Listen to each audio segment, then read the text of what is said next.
यानंतर एक नजर टाकूया टॉप 18 बातम्यांवर।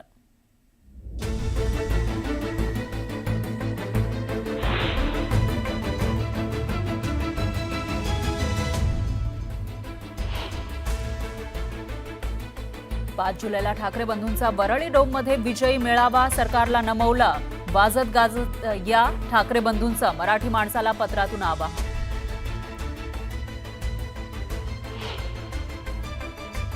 धुळ्यात काँग्रेसला मोठा धक्का, राहुल गांधींचे निकटवर्तीय मानले जाणारे माजी आमदार कुणाल पाटलांच्या हाती कमळ।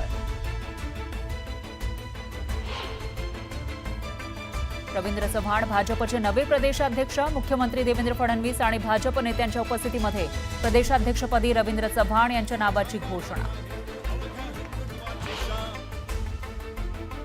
न्यूज 18 लोकमतच्या बातमीची राज्य सरकारकडून दखल, बांधकाम विभागाच्या अधिकाऱ्यांनी दिली अक्कलकुवाच्या केलखाडी गावाला भेट, साकव बांधण्याच्या हालचाली सुरू। निधीच्या मुद्द्यावरून आमदार विनोद अग्रवाल आणि संजय पुराम आक्रमक, विधानभवनात मंत्री गोगावलेंची अडवली वाट।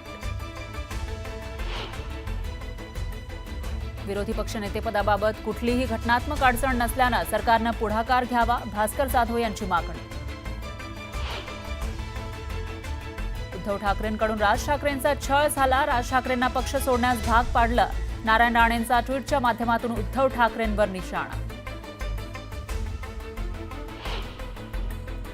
बीडमधील मुलींच्या अत्याचार प्रकरणाचे पडसाद विधिमंडळातही उमटले, मुख्यमंत्री फडणवीसांकडून SIT स्थापन करण्याची घोषणा।